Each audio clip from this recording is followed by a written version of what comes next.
जानिए किस पर्वत पर है शृंग ऋषि की तपोभूमि। कौन थे शृंग ऋषि और रामायण में कहाँ होता है उनका उल्लेख। रामचरितमानस, जिसके प्रति न केवल भारतवासियों की अपार श्रद्धा है बल्कि विदेशों में भी इसे पूजा और पढ़ा जाता है। रामचरितमानस में मर्यादा पुरुषोत्तम श्री राम का व्यापक चरित्र वर्णित किया गया है, जिसमें भगवान का श्री राम के रूप में अवतार क्यों और कैसे हुआ यह भी बताया गया है। इस महाकाव्य के अनुसार जब अयोध्या के महाप्रतापी राजा दशरथ अपने जीवन काल के चौथे पन पर होते हैं और उन्हें निसंतान होने का दुख सताता है, तो वे गुरु वशिष्ठ से अपनी पीड़ा का बखान करते हैं और किस तरह से उनके बाद उनका उत्तराधिकारी हो, इसके लिए गुरु से आशीर्वाद भी मांगते हैं। राजा दशरथ की इस समस्या के समाधान के लिए गुरु वशिष्ठ राजा दशरथ को एक पुत्र प्राप्ति यज्ञ कराने की सलाह देते हैं। इसके लिए गुरु वशिष्ठ कहते हैं कि शृंग ऋषि के नेतृत्व में यदि यह यज्ञ संपन्न कराया जाएगा तो अवश्य आपको परमात्मा की कृपा मिलेगी और आपको संतान प्राप्ति होगी। शृंग ऋषि के नेतृत्व में जब पुत्र कामाष्टि यज्ञ राजा दशरथ ने संपन्न कराया तो अग्निदेव ने स्वयं प्रकट होकर प्रसाद स्वरूप खीर राजा दशरथ को दी, जिसके सेवन के बाद महाराज दशरथ को संतान प्राप्ति हुई। इन्हीं शृंग ऋषि का हम आज उल्लेख कर रहे हैं, जिनके निर्देशन में किए गए यज्ञ के कारण ही महाराजा दशरथ को पुत्र के रूप में राम, लक्ष्मण, भरत, शत्रुघ्न मिले।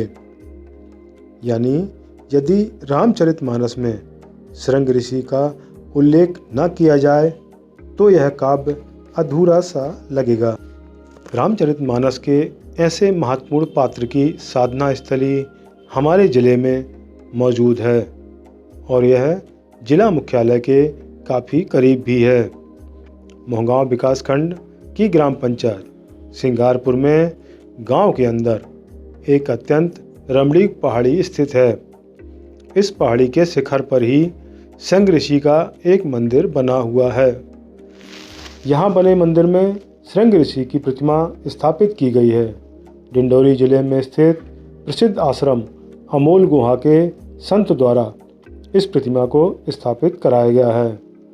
इस क्षेत्र में साधना करने वाले संत बताते हैं कि नर्मदा के तीरे इस अत्यंत मनोहर स्थान पर शृंग ऋषि ने तपस्या की थी और अपनी तपस्या से यह सिद्धि प्राप्त की कि वे ऐसे बड़े बड़े यज्ञ संपन्न कराने में निपुण हो गए जो जग हित के लिए आयोजित कराए जाते थे। यही कारण है कि भगवान के अवतार के निमित्त किए गए यज्ञ को संपन्न कराने का उन्हें सौभाग्य प्राप्त हुआ।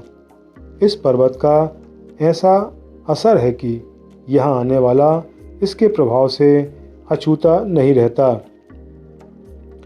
माँ नर्मदा के सौंदर्य को इस पर्वत से अपलक निहारा जा सकता है। माँ नर्मदा के अविरल बहती धारा के प्रवाह का समुद्र संगीत भी यहाँ स्पष्ट सुनाई देता है। इस पावन धरा पर वर्तमान में एक साध्वी साधना कर रही हैं। बताते हैं कि वे जर्मनी की रहने वाली हैं। पिछले 10 वर्षों से वे यहीं साधनारत हैं और लोगों से बहुत कम ही मिलती जुलती हैं। इन विदेशी साध्वी की एक छोटी सी कुटिया है, साथ में एक गौशाला भी है जहां गौ सेवा होती है। दिन के लगभग 6 से 8 घंटे पूजा पाठ एवं साधना में ही कटते हैं। मीडिया से तो वे बिल्कुल भी बात नहीं करती और ना ही कैमरे के सामने आती हैं।